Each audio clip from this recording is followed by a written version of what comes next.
राजा जी दियरी में घिउ डाली, ए जी थोड़ा ही ना। ए राजा जी दियरी में घिउ डाली, ए जी थोड़ा ही ना।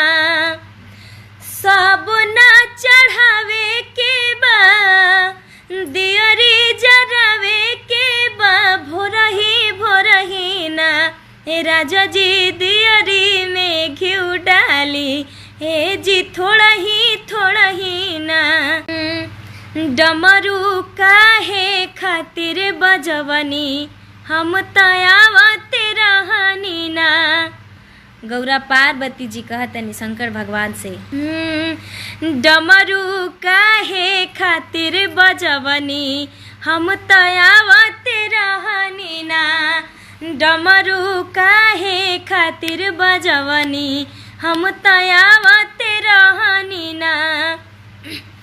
डमरू के आवाज हमारा बगिया में सुनाइल, पानी पटावते रहनी ना।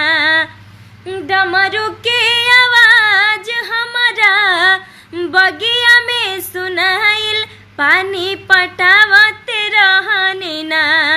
डमरू काहे खातिर बजवनी, हम तयावते रहनी ना। डमरू काहे खातिर बजवनी, हम तयावते